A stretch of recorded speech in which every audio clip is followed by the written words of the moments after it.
नमस्कार, मैं रामवीर सिंह उज्ज्वल HD point के यूट्यूब चैनल पर मैं आपका एक बार फिर से स्वागत करता हूं।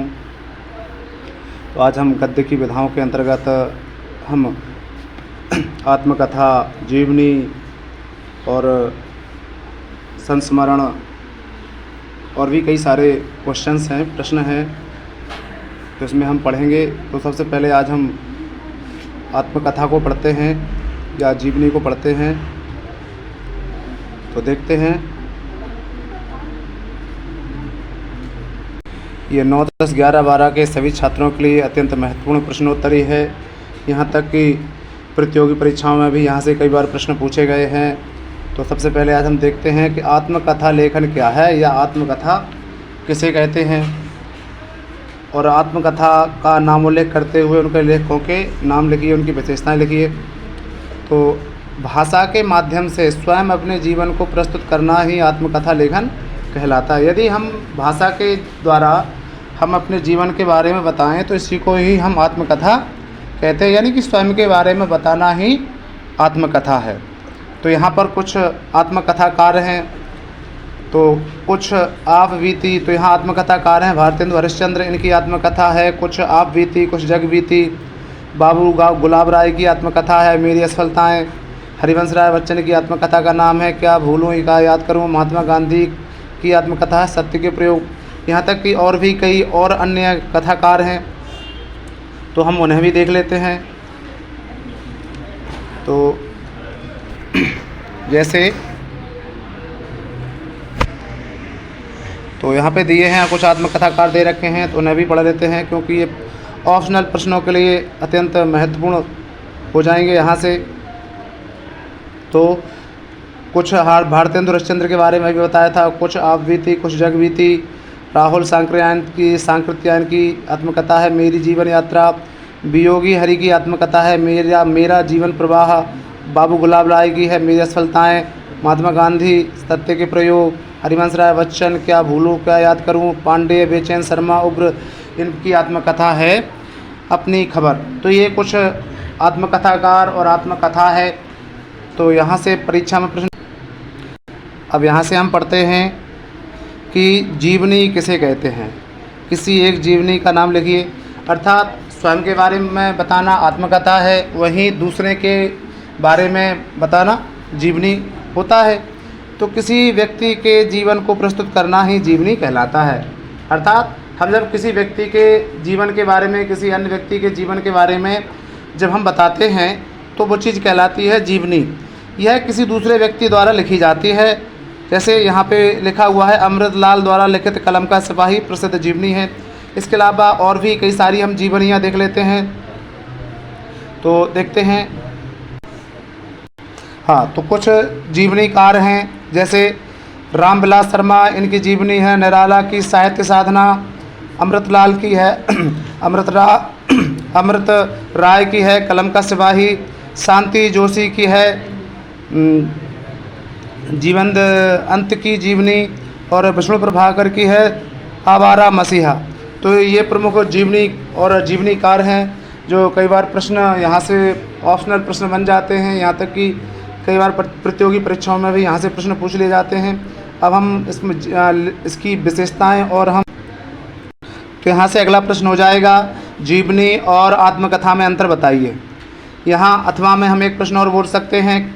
यहाँ से प्रश्न ऐसे भी पूछा जा सकता है कि जीवनी की विशेषताएं बताइए या आत्मकथा की विशेषताएं बताइए। तो यहाँ से विशेषताएं भी आपसे बन सकती हैं। विशेषताएं पूछ ली जाएँ आपसे तो आप यही विशेषताएं लिखेंगे जीवनी की और आत्मकथा की। तो ध्यान रखिए, यहाँ से प्रश्न 2-3 प्रश्न बन जाते हैं आपके कि आत्मकथा और जीवनी में अंतर बताइए, या जीवनी की विशेषताएं बताइए, या आत्मकथा की विशेषताएं बताइए। तो यहाँ से प्रश्न आसान हो जाएंगे। एक प्रश्न को याद करने से हमारे और भी प्रश्न की तैयारी हो जाती है। तो देखते हैं, तो एक तरफ जीवनी है, एक तरफ आत्मकथा है। तो जीवनी किसी व्यक्ति के जीवन को प्रस्तुत करना ही जीवनी है, और अपने जीवन को प्रस्तुत करना आत्मकथा कहलाता है। ठीक इसी तरह दूसरा प्रश्न जो हो जाएगा, पॉइंट हो जाएगा, जीवनी में लेखक तटस्थ रहता है, यानी कि तटस्थ का मतलब होता है सक्रिय रहता है। अगला पॉइंट है, आत्मकथा में लेखक तटस्थ नहीं रहता है।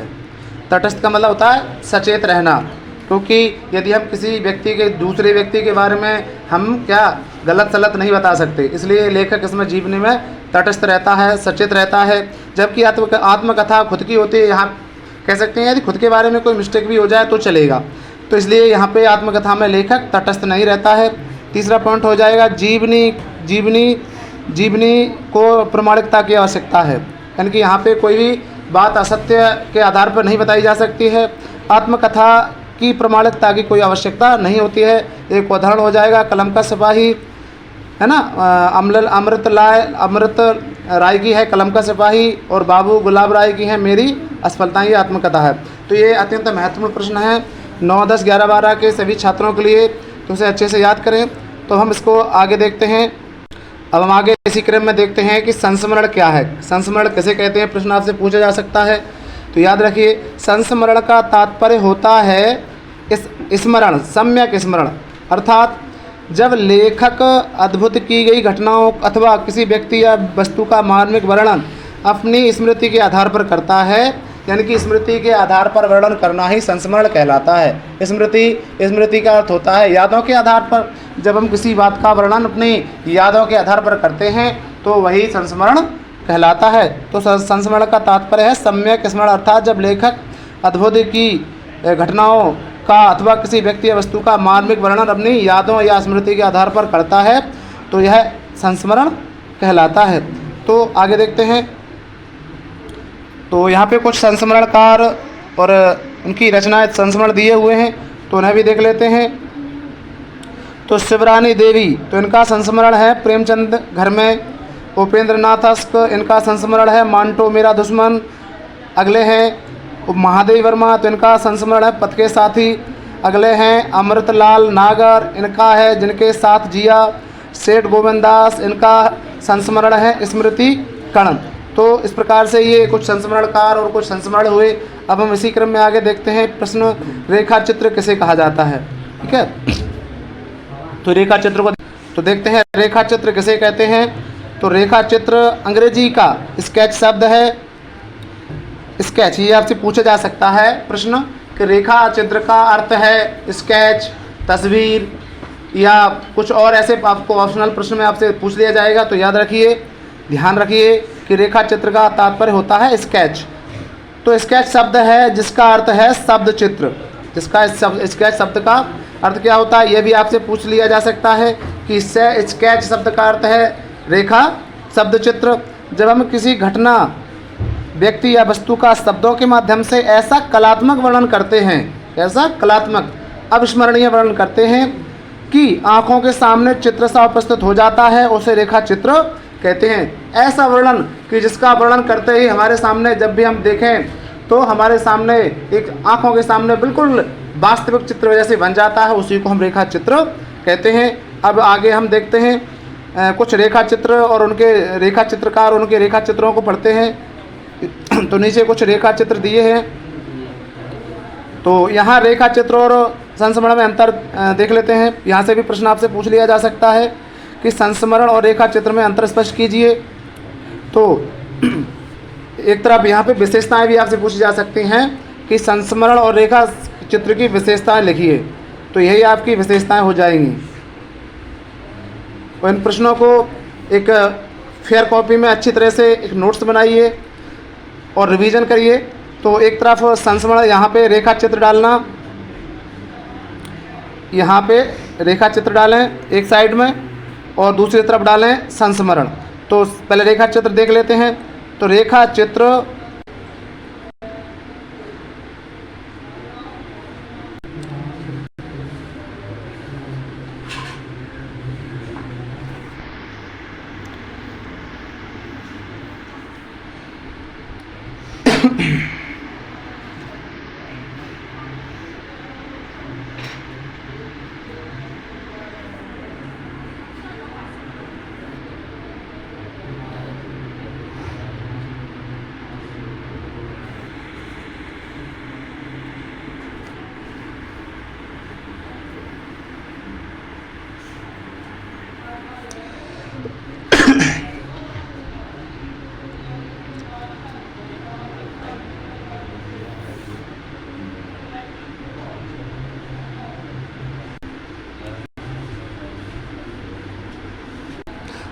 प्रश्न है, रिपोर्टाज का क्या अर्थ है?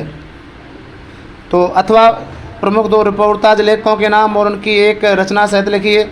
अथवा में प्रश्न है, रिपोर्टाज से क्या आशा है? रिपोर्टाज की 3 विशेषताएं लिखिए। तो ध्यान रखिए बच्चों कि परिभाषा दी है, किसी घटना के वास्तविक वर्णन या विवरण जो सूचनात्मक तथा तथ्यात्मक होते हैं तथा साहित्य से भी संबंधित रहते हैं, इन्हें रिपोर्टाज कहते हैं। तो ये सामान्य से इसकी परिभाषा है। यहाँ से प्रश्न पूछा गया है ऑब्जेक्ट में कि रिपोर्टाज किस भाषा का शब्द है, तो इस बात को याद रखिए। रिपोर्टाज किस भाषा का शब्द है? तो याद रखिए रिपोर्टाज फ्रांसीसी भाषा का शब्द है।